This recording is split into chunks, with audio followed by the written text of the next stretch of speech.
लेकिन अगर किसी जन सामान्य से भी हम पूछेंगे तो मुझे लगता है कि शायद उसका यही जवाब होगा कि जब बोर्ड परीक्षाएं नहीं होंगी या कोई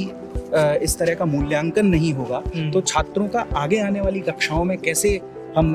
ये डिसाइड करेंगे कि उनको कैसे मतलब उसमें स्तरीकरण कैसे किया जाए, किस महाविद्यालय में किसको एडमिशन दिया जाए, किस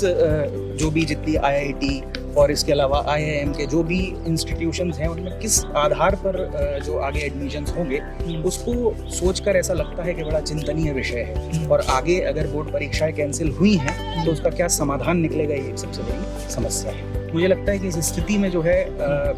जब हम आर्थिक स्थिति की बात करते हैं या किसी के करियर की बात करते हैं तो अर्थव्यवस्था या करियर जो है वो उसके लिए व्यक्ति चाहिए। और अभी की जो पैंडेमिक सिचुएशन है उसमें मुझे ऐसा लगता है कि शायद अभी व्यक्ति को बचाना बहुत ज़रूरी है। हालांकि व्यक्ति को बचाना ज़रूरी है, लेकिन कहीं ऐसा ना हो कि व्यक्ति को बचाने के कारण कोई ये समस्या आ जाए कि बाद में हम व्यक्ति को तो बचा लें लेकिन उसके रहन सहन और उसके लिए आर्थिक व्यवस्थाओं का हम इंतजाम ना कर पाएँ। तो ये बहुत ज़रूरी चीज़ है कि हम कम से कम अभी जो है दोनों पर समानांतर रूप से काम करें। और मुझे लगता है कि अभी उस तरह से समानांतर रूप से काम किया जा रहा है। और जैसे बोर्ड परीक्षाएं अगर कैंसिल की गई हैं तो मुझे लगता है कि व्यक्ति को यहाँ बचाना ज़्यादा 2004 में उत्तर प्रदेश सरकार ने ये एक कार्य किया था कि सेल्फ सेंटर किया था, स्वकेंद्र किया था, और विद्यार्थी जो है वो अपने विद्यालय में ही परीक्षा दे सकता है। तो जैसे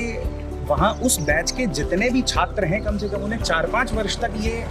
झेलना पड़ा कि आपका स्वकेंद्र था इसलिए आपके 90% या 85% या 80% इस तरह से नंबर है। तो ये इस तरह की जब घटनाएं परीक्षा होने के बावजूद हो सकती हैं तो उस आर्टिकल में मैंने ये एक थोड़ा सा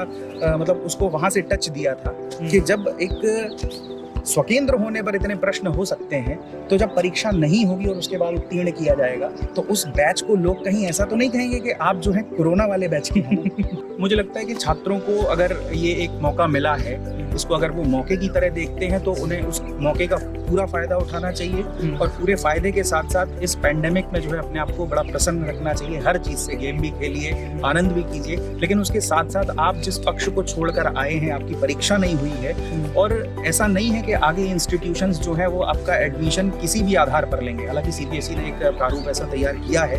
कि शायद वो कुछ ऐसा बनाएंगे कि जो पुराने स्कोर्स हैं उनको लेकर कुछ रिजल्ट बनाएंगे, जो उनका पुराना परफॉर्मेंस है। तो ये एक ब्लेंडेड जिसको कहते हैं एक तरह से मूल्यांकन, वो पद्धति जो है वो अपनाएंगे। लेकिन फिर भी छात्रों को अभी भी अपनी पढ़ाई को पूरी तरह से छोड़ने की ज़रूरत नहीं है।